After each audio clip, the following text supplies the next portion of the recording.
오늘 성경 본문에 나오는 이 사도행전 12장 1절 보면 그때 헤롯 왕이 손을 들어 할 때 이 헤롯이 헤롯 아그리파 1세입니다. 헤롯 대왕의 손자이고 아리스토블루스라고 하는 그 아들을 낳았는데 그 아들의 아들입니다. 그러니까 헤롯 대왕의 손자로서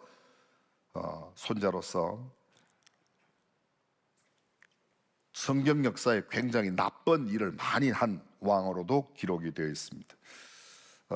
거기에는 뭐 베니게, 드루실라, 성경 속에 나온 이름들도 이 아그리파 아들로서 태어난 사람들로 쭉 기록되어 있습니다. 헤롯 아그리파 2세 마지막 5번째인데요. 여기는 가이사랴에서 사도 바울을 심리했던, 사도 바울의 재판을 송사를 맡았던 왕 헤롯 아그리파 2세입니다. 헤롯 아그리파 1세는 10살 때 조부 헤롯 대왕에 의해서 로마로 보내어지죠. 이런데 다시 말하면 우리로 지금으로 말한다면 초등학교 한 3학년 4학년 때 로마로 유학을 갔던 거야. 할아버지에 의해서. 그의 전생애 가운데 3분의 2가 로마에서 생활할 만큼 당시 최고의 문명과 학문을 다 익혔습니다. 로마의 갈리귤라라고 하는 황제가 즉위할 때 공을 세워서 거기에 보답으로 이 사람도 왕으로 임명되는데 AD 37년 그의 숙부인 빌립의 영토 갈릴리 지방을 받아서 분봉왕으로 같은 시대인데 헤롯 왕이 있고 헤롯 또 다른 왕이 있습니다. 여기는 대왕이 있다면 여기는 분봉왕, 한 지역을 맡은 왕이라고 생각하시면 좋겠습니다.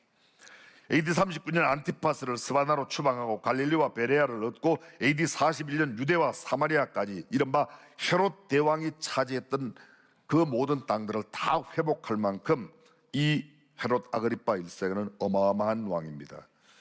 철저한 기회주의자였습니다.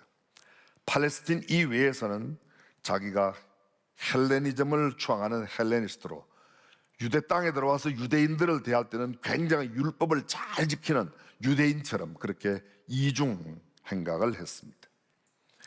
유대인의 환심을 얻기 위해서 예수 그리스도를 메시아로 인정하는 사람들을 잡아서 죽이기도 했습니다. 사도행전 12장 1절 이하에 나오는 헤롯 아그리파 1세가 교회 중에서 몇 사람을 헤아려 하여 요한의 형제 야고보를 칼로 죽였는데, 요한의 형제 야고보, 그러니까 이 요한의 형제가 누군가 하면 세베대의 아들로서 베드로의 동업자인 야고보와 요한 가운데 그 야고보를 죽였다는 겁니다. 유대인들이 그 일을 기뻐하는 것을 보고, 야고보 죽이는 걸 유대인들이 기뻐하는 것을 보고 초대교회 최대의 사역자인 베드로를 옥에 가두었습니다. 때는 무교절, 유월절을 지나고 누룩 없는 떡을 먹는 절기를 지키는 이 8일 동안의 무교절 때였습니다. 참으로 초대교회는 큰 위기를 맞이하게 되었습니다. 지도력의 상실 위기, 절체절명의 순간이 다가왔습니다. 무슨 죄가 있어 이토록 최악의 투옥을 당하고 감시를 받으며 감찰을 받는 게 아니었습니다. 단순히 예수님을 믿는다는 한 가지 이유 때문에 그들은 이렇게 감옥으로 가야만 했습니다. 베드로는 감옥에 들어가 4명의 군사식 4패 16명이 6시간씩 4명이 교대로 지키는 겁니다. 그런데 그 다음 연결된 구절은 이렇게 되어 있습니다. 이에 베드로는 옥에 갇혔고 교회는 그를 위하여 간절히 하나님께 기도하더라. 교회가 위기를 만났을 때 초대교회가 한 일은 어떤 데모를 하거나 또 아니면 권기대회를 하거나 집단 행동을 하거나 훈련을 시켜 뭔가 집단적으로 대항하거나 보다 중요한 어떤 세상적인 어떤 무력의 힘을 사용하지 않고 그들이 할 수 있는 최선의 사역이 기도라고 생각해서 하나님 앞에 기도했다고 말합니다. 드디어 6월절이 지나갔습니다. 헤롯이 베드로를 잡아내려고 하는, 내일이면 베드로를 잡아내려고 했던 그 전날 마지막 밤에 베드로는 두 군인 사이에 두 쇠사슬에 매여 누워 자고 있었습니다. 좀 표현을 하면 이렇습니다. 한쪽에 군사 한 명씩 있는데 그 양쪽 군사의 손목에 베드로의 두 손을 이렇게 쇠사슬로, 베드로가 무슨 폭동을 일으키거나 아니면 무슨 조폭두목도 아니고 무슨 군사력을 동원할 사람도 아닌데 뭐 이렇게 군사에다가 말이죠, 헝겊으로 묶어놔도 되고 줄로 묶어놔도 되는데 뭐 쇠사슬로 또 막 이렇게 묶어놨어요. 다시 들어보실까요?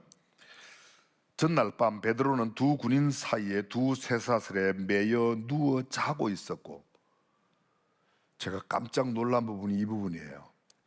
어떻게 쇠사슬에 매여 있는데 양쪽 군인에 잠을 잘 수가 있죠? 여러분, 이 대목 읽으면 이런 생각이 안 들어요? 지금도 안 들어요? 지금은 들죠? 어떻게 그렇게 잘 수 있을까? 양쪽 군사의 손목에 베드로의 양손이 이렇게 매여 있는데 어떻게, 그것뿐만이 아닙니다. 1차 경비가 있고 2차 경비가 있고 바깥에 가면 쇠문이 있고, 무엇을 그렇게 대단한 이 죄수라고 이렇게 지킵니까? 근데 이렇게 지키는 가운데에도 베드로는 지금 잠을 자고 있습니다. 도전적인 질문 던져볼까요? 도대체 이 잠은 누가 주는 거야? 이런 상황 가운데 잠을 잘 수 있어요? 이러한 평온한 마음을 가질 수 있어요? 안정된 마음을 가지고 있어요? 불안하고 지금 어쩌면 오들오들 떨면서 어찌할 걸 몰라야 이게 그 장면 아니겠습니까? 그런데 이렇게 기뻐하며, 아니 즐거움 가운데, 성경 그 다음에 기뻐했다는 말도 또 나옵니다. 근데 쇠사슬에 매여 누워 자고 있습니다. 파수꾼들은 문 밖에서 옥을 지키고 있습니다. 근데 그런 가운데 교회는 기도하였고, 저는 이 기도가 베드로를 잠들게 하지 않았을까. 베드로의 마음에 평안을 준 것은 하나님께서 주신 평안이라고 믿습니다. 기도의 능력입니다. 근데 호련히 주의 천사가 나타났습니다. 옥중에 광채가 가득했습니다. 주의 사자가 베드로의 옆구리를 쳐 깨웠습니다. 주의 사자가 베드로에게 급히 일어나라고 할 때 그 손에서 쇠사슬이 그냥 풀려집니다. 안 이상해요?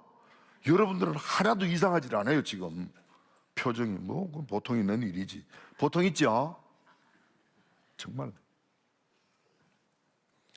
천사가 계속 그에게 이야기합니다. 띠를 띠고 신을 신어라. 띠를 띠고 신을 신었어요. 겉옷을 입고 따라오라. 베드로는 영문을 모른 채 시키는 대로 그를 따라갑니다. 베드로가 그렇게 하여 이 일이 꿈인지 생시인지 알지 못하고 환상을 보았는가. 베드로 자신도 이게 꿈이여 생시야, 이게 환상 아닌가. 근데 첫째, 둘째 파수를 지나고 첫 번째 경비, 두 번째 경비 다 지나갔습니다. 시내로 통하는 쇠문에 이르니 문이 저절로 열리는지라.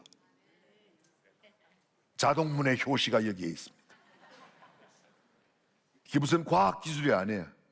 근데 이런 놀라운 역사, 구체적으로 다 설명드리지 않아도 이런 모든 일이 교회가 기도할 때 하나님께서 역사하신 기적인 줄로 믿습니다. 문이 열렸습니다. 나와서 한 거리를, 요새로 말하면 한 블록을 지나갔습니다. 그리고 갑자기 천사가 사라집니다. 자, 이때 베드로가 취할 수 있는 행동이 뭘까요? 여러분들은 지금도 1번, 2번을 기다리고 계십니다. 네. 오늘은 꼭 1번이 정답이 아닐 수 있음을 생각하고 1번 도망가야 된다, 2번 다른 곳에 가야 된다. 갑자기 또 대답이 어렵죠. 또 헷갈리게 하니까. 이게 도망가야 정상 아니겠습니까? 이렇게 만약에 탈옥이 됐다면, 추록이 되었다면. 그런데 성경은 이렇게 말합니다. 이에 베드로가 정신이 들어 내가 이제야 참으로 주께서 그 천사들을 보내어 나를 헤롯의 손과 유대 백성들의 모든 기대에서 벗어나게 하신 줄 아노라. 깨닫고 마가라 하는, 이것을 깨닫고 난 뒤에 마가라 하는 요한의 어머니 마리아의 집에, 그곳으로 갔습니다. 갔더니 여러 사람이 거기에 기도하고 있더라. 자, 우리가 먼저 생각한 대로 어디를 빨리 숨어야 될 것입니다. 사람 없는 곳으로. 그를 지금 죽이기를 기대하고 있는 유대인들로부터 벗어나야 할 겁니다. 그를 곧 잡게 될 이 헤롯 왕의 군사들로부터 벗어나기 위해서 어디론가 숨어야 할 터인데 그는 그리로 가지 않습니다. 마가 요한의 어머니 마리아의 집, 거기가 우리가 알고 있는 마가 요한 집 다락방입니다. 그 다락방이 어떤 곳이에요? 예수님께서 마지막 만찬, 주의 만찬을 제정하신 곳입니다. 그곳이 어디입니까? 예수님이 성천하신 뒤에 제자들과 함께 120명이 모여서 저녁 기도했을 때 오순절날 성령 강림이 강하게 임했던 그곳, 기도의 자리를 찾아갔습니다. 베드로가 대문을 두드립니다. 마가의 다락방 집에 가서 대문을 막 두드립니다. 근데 그 집안에 있던 로데라고 하는 여자아이가 하나 영접하러 나왔습니다. 대문을 두드리는 자의 음성이 베드로인 줄 알고 너무 놀라서 문도 채 못 열어주고 다시 들어갔습니다. 베드로 사도가 왔습니다. 요새 말로 옮길까요? 베드로 목사님이 오셨습니다. 그랬더니 그 함께 기도하던 초대교 예루살렘 교회, 아마 예수님의 다른 제자들도 그게 있었을 것이에요. 근데 그들이 이렇게 말합니다. 네가 미쳤구나. 네가 미쳤구나. 로데가 이야기합니다. 힘써 소리 지릅니다. 아니 참말이에요. 베드로 사도가 왔어요. 베드로 목사님이 지금 물에 왔어요. 그들이 또 말합니다. 만약 베드로가 왔다면 천사가 왔지 베드로가 온 건 아니라고 그럽니다. 제가 지금 드리려고 하는 말씀의 내용이 혹시 뭔지 눈치채셨습니까? 이거예요. 그 사람들은 지금 베드로가 감옥에 가니까 기도했어요. 무슨 기도했을까요? 예? 뭐 이런 기도 아니겠습니까? 하나님 베드로 빨리 나오게 해주세요. 감옥에 있어도 너무 고생을 하지 않게 해주세요. 뭐 이런 기도 안 했겠어요, 그죠? 그럼 베드로가 왔어요. 지금 왔다고 이야기하는 건 뭐냐? 드디어 기도의 응답이 됐다, 왔구나. 그리고 오셨습니까? 이래야지 정상 아니에요. 그런데 뭐라고 그래요? 그 소식 전한 로데에게 미쳤구나. 아니에요, 진짜로 왔어요. 야, 천사가 왔지 오긴 뭘 와. 기도했는데 믿어요, 안 믿어요? 이게 꼭 우리 기도하는 것처럼 비슷하게 하나 봐요, 그죠? 아, 우리는 안 그렇습니까? 저는 이 기도의 모습 가운데 우리가 그러지 않나는 거예요. 우리가 기도해도 할 수 없이 그들이 나가서 문을 열었습니다. 그들이 베드로를 보고 얼마나 놀랐는지 놀랐다고 말합니다. 여기 기도가 불러오는 놀라움이 있습니다. 기도가 우리에게 주는 경이로움이 있습니다. 기도가 우리에게 주는 기쁨이 있습니다. 기도가 우리에게 놀라운 기적을 가져옵니다. 기절초풍할 만한 그런 역사를 기도가 만들어냈습니다. 기도의 신비는 우리의 이성으로, 우리의 논리와 학문으로, 세상적 경험으로 설명되어질 수 있는 게 아니라 기도의 능력은 오직 체험 한 자만 알 줄로 믿습니다. 그렇게 환영하니까 베드로가 손짓합니다. 종용하게 하고 주께서 자기를 이끌어 옥에서 나오게 하던 일을 말합니다. 잘 들어보십시오. 하나님께서 어떻게 자기를 구원해 내셨는지, 베드로의 구원 사건, 베드로의 이 옥에서의 구출해내는 이 사건이 주께서 하셨다고 말합니다. 잘 들어보세요. 은밀히 좀 그 내용이지만 기도해서 이런 역사가 일어났다, 틀린 말은 안 해요. 근데 그 기도를 하였더니 주님께서 그를 인도해 내셨습니다. 이건 전혀 좀 다른 문제입니다. 정직한 올바른 표현, 우리의 기도는 주님께서 기적을 이루도록 하는 역사, 영적인 역사를 주님이 하게 하신다는 거야. 우리의 기도가, 내가 기도해서 잘못하면 이렇게 돼요. 내가 기도했더니 그 사람이 일어났어. 누가 기도했더니? 그 내가 강조해요. 내 기도가 강조돼요. 근데 내가 기도하였더니 하나님께서 역사하셔서 그를 고치셨어. 이게 성경적인 표현이라는 것이죠. 날이 밝았습니다. 야고보와 형제들에게 이 말을 전하라고 하고 베드로는 떠났습니다. 감옥을 지키던 군인들에게는 난리가 났습니다. 베드로가 어떻게 됐는지, 어디로 사라졌는지 도무지 알 길이 없습니다. 성경은 말합니다. 적지 않은 소동이 났다. 큰 대난리가 난 거죠. 세상이 발칵 뒤집혔습니다. 이 엄청난 사건이 헤롯에게 보고되지 않을 리 없습니다. 왜냐하면 헤롯은 이제 오늘 밤만 지나면 내일 베드로 끌어다가 온 유대인들 앞에 보기 좋게 처참을 시켜서, 처형을 시켜서 자기의 인기를 마음껏 누리고 얼마나 내가 위엄 있고 위대한 왕인가를 보여주고 싶었는데, 지난밤 사건이 이렇게 되었으니 얼마나 난감했겠습니까? 6월절 후 베드로를 처형시킴으로 자신이 인기와 열화와 같은 성언을 기대하고 있었던 헤롯, 그리고 그것을 기대하고 있던 유대인들, 내일만 돼봐라. 베드로, 유대인들에게 있어서 베드로는 신흥 종교의 교주처럼 지금 활동하고 있는 사람입니다. 근데 생각해보면 헤롯의 화가 머리끝까지 올랐을 겁니다. 가슴이 터질 것 같은 우라통이 생겼을 겁니다.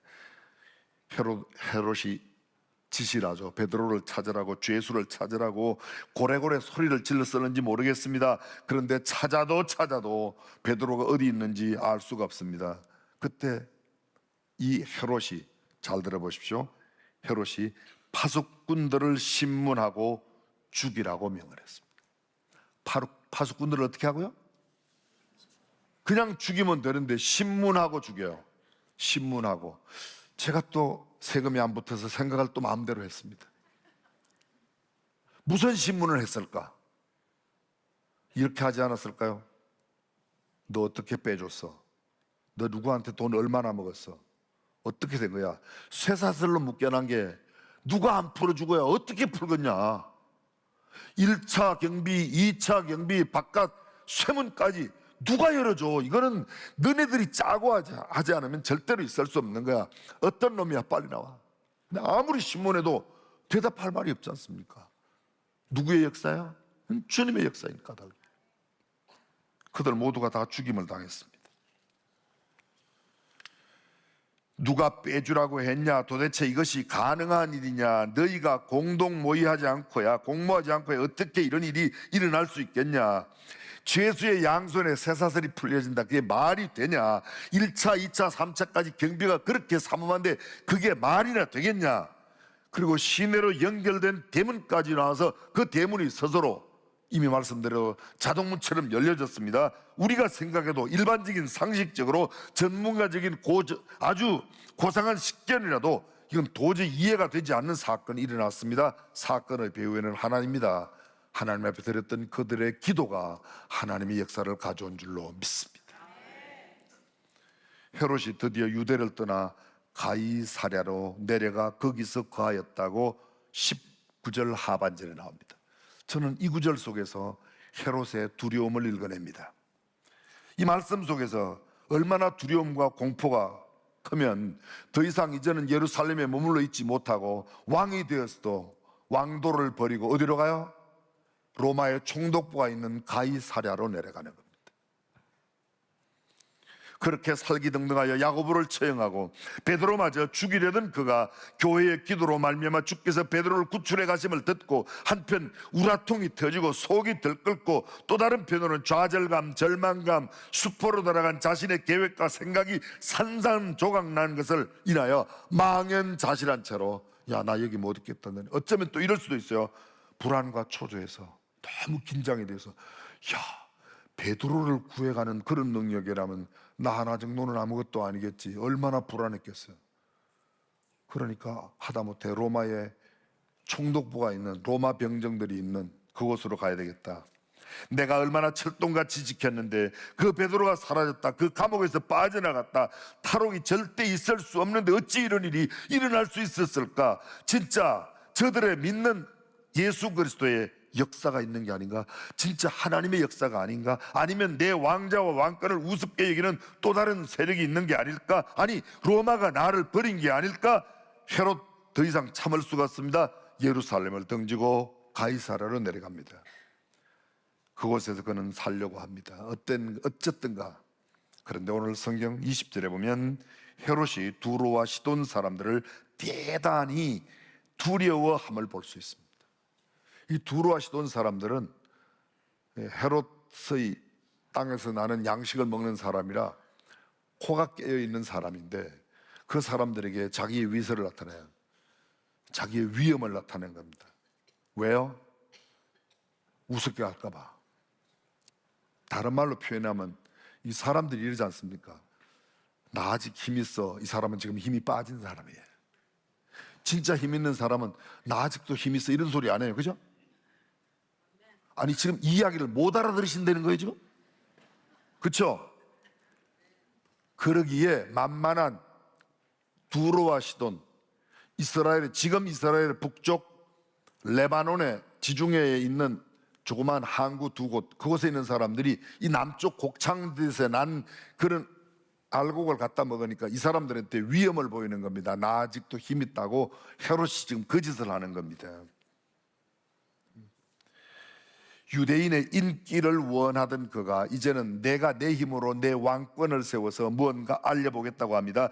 전자도 바람직하지 않지만 후자도 또한 결코 좋은 것이 아닙니다. 그런데 그 다음 구절, 헤롯이 나를 택하여 왕복을 입고 단상에 앉아 연설하니, 여기 왕의 권위와 권세, 그의 힘과 능력을 자기가 다스리고 있는 나머지 백성들에게 보여주려고 합니다.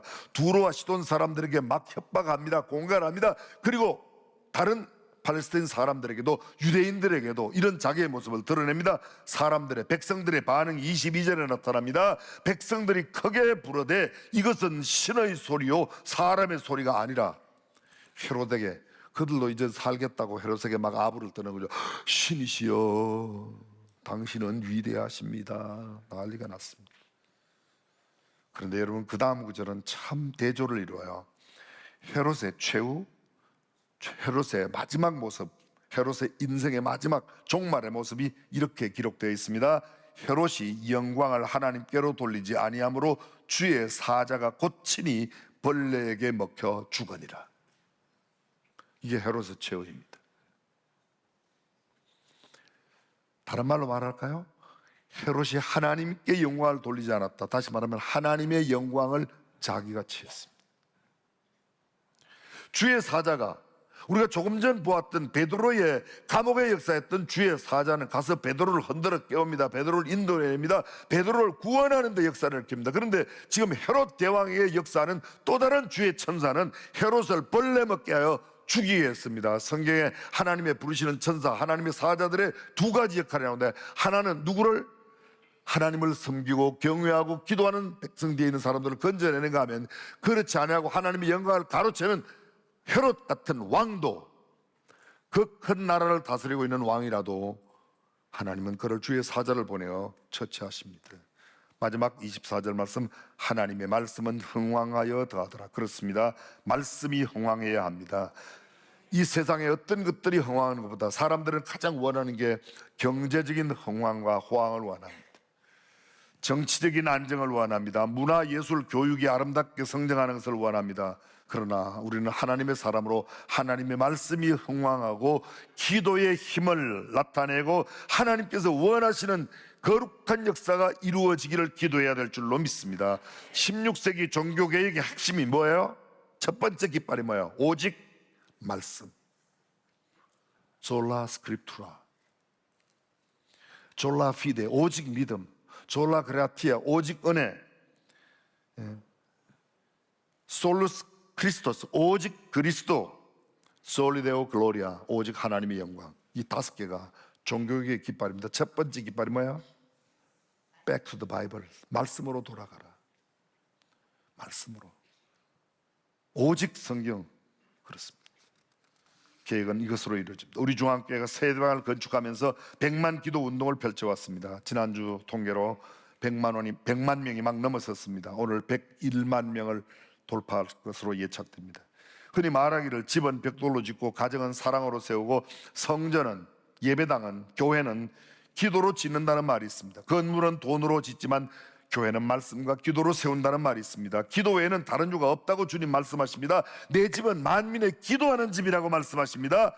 오늘 우리가 새 예배당을 짓는 과정, 아니 새 예배당이 완성될 때까지 뿐만 아니라 그 이후 우리 주님 다시 오시는 그날까지 기도를 계속해서 해야 된다고 생각하시면 아멘. 그렇습니다.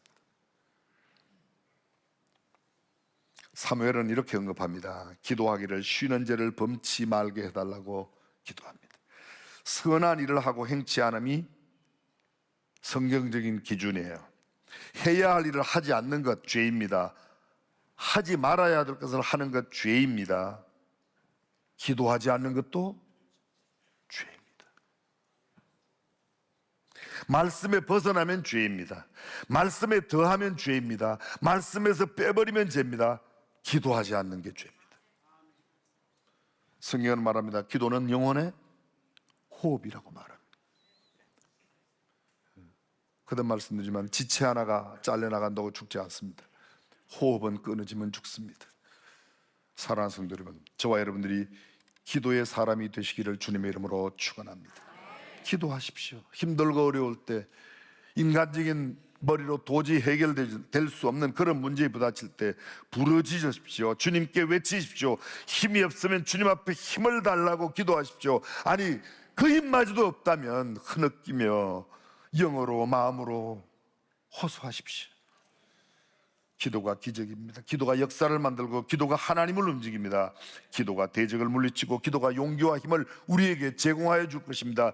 기도가 주님의 놀라운 기적을 우리의 삶 가운데 허락해 주실 줄로 믿습니다. 초대교회가 기도할 때 놀라운 성령의 임함으로 큰 역사가 일어났습니다. 병 고치는 역사가, 귀신이 떠나가는 역사가, 이 짧은 시간에 나눌 수 없는 수많은 역사가 기도 가운데 하나님께서 역사하셨습니다.